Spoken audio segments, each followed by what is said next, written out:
အားလုံးပဲမင်္ဂလာပါဒီနေ့မှာတော့ကျွန်မအကြံပေးချင်တဲ့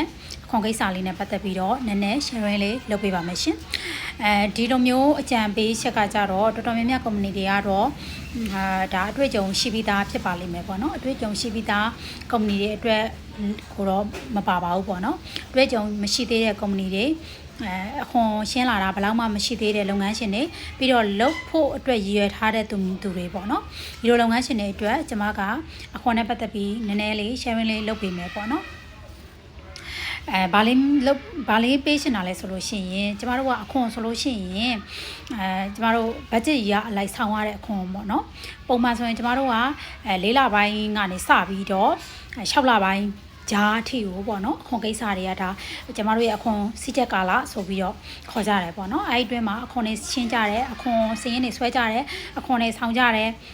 အခွန်တွေရှင်းလင်းကြတယ်ကာလပေါ့နော်အဲဒီကာလကတော့ကျမတို့အတွက်ကတော့အလုပ်ချုပ်ဆုံးကာလပေါ့အခွန်မှုတွေဒီတချို့ခွန်မှုတွေကကြတော့လေအေးစေးကင်ကြတဲ့မှုတွေကိုတချို့ခွန်မှုတွေကြတော့လေလာတင်တာနဲ့တခါတည်း rate ထဲကင်ကြတဲ့ခွန်မှုတွေလည်းရှိရပေါ့နော်ဆိုတော့မြင်ကင်မြင်ပြတ်တယ်ပေါ့နော်အဲ့တဲ့အခါကျတော့ကျမတို့လုပ်ငန်းရှင်တွေအနေနဲ့အမှုဖွင့်မဲ့ဖြစ်ဖြစ်အမှုပိတ်ပဲဖြစ်ဖြစ်စီးရင်စဆွဲပြီးဆိုတာနဲ့ပထမတစ်ချက်စီးရင်ဖို့ချက်တွေကုန်တယ်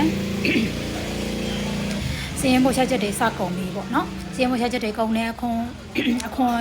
ရုံးမှာအခွန်ဒီပေးရကမ်းရတာတွေနဲ့အခွန်ချက်တွေကုန်သွားတယ်ပေါ့ကုန်တဲ့အခါကျတော့အဲ့အချိန်ကျတော့မှကျမတို့ကတစ်လုံးနဲ့တစ်ခဲတည်းကုန်ရတဲ့အခါကျတော့အခွန်တွေကလည်းအများကြီးဆောင်ရတယ်ပြီးသွားလို့ရှိရင်တပိတ်ထဲကုန်တယ်ပေါ့နော်အဲ့လိုမျိုးတွေထင်ကြတော့ဒီလောက်ကြီးဆိုမလုံနိုင်ဘူးအဲ့လိုမျိုးတွေတွေ့ကြတယ်ပေါ့နော်အဲ့ဒါကြောင့်လို့ကျမကနေပြီးတော့ဒီနေ့မှာဒီလိုမျိုးမဖြစ်ရလေအောင်ပေါ့နော်ဒီလုပ်ငန်းရှင်တွေအနေနဲ့ဘယ်လိုစီစဉ်ထားတဲ့လဲဆိုတာပေါ့နော်ကျမတို့ဥမာလုပ်ငန်းရှိတဲ့ကုမ္ပဏီပဲဖြစ်ဖြစ်လုပ်ငန်းမရှိတဲ့ကုမ္ပဏီပဲဖြစ်ဖြစ်ပေါ့နော်တရက်ကျမတို့ရဲ့စိတ်ကြက်ကာလတည်ဘတ်ဂျက်ရာပေါ့နော်တရက်4လထားပါတော့2026ပဲထားလိုက်တော့ပေါ့နော်ဒါဆိုရင်31ရက်3လ2029ဆိုတာဘတ်ဂျက်ရတယ်ဖြစ်သွားတယ်12လကျမတို့မှာအချိန်ရတယ်ပေါ့နော်ဆိုတော့အဲ့12လထဲမှာကျမတို့နဲ့အထားတဲ့ company တွေဆိုလို့ရှိရင်လည်းအမကြီးနောက်နှစ်တည်းမှာတော့အခွန်ကိစ္စတွေဆိုလို့ရှိရင်ကျမတို့ကကျွန်းတဲ့ခွန်တွေဆိုရင်တော့ဘယ်လောက်ဆောင်ထားတင်လ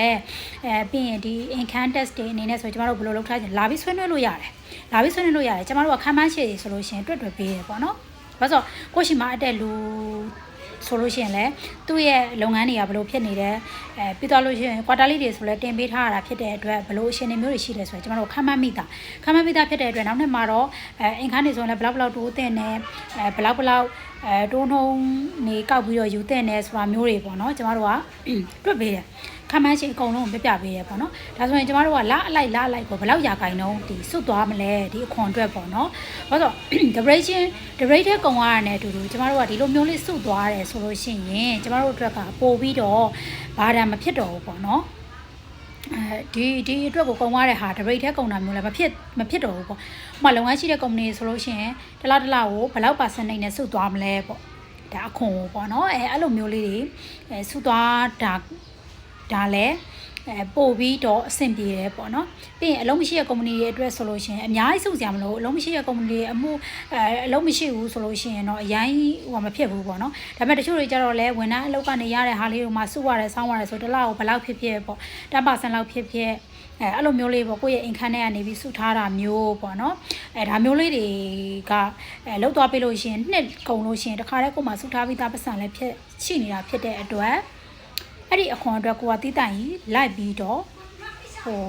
့စိတ်နှောက်ရှက်ဖြစ်စရာမလိုတော့ဘူးပေါ့နော်ဒါလေးကိုကျွန်မအကြံပေးချင်တာပါဒါကျွန်မလုပ်ပေးနိုင်တဲ့ဘက်ကျွန်မစဉ်းစားပေးနိုင်တဲ့ဘက်ကနေပြီးကျွန်မကအကြံပေးတာပေါ့နော်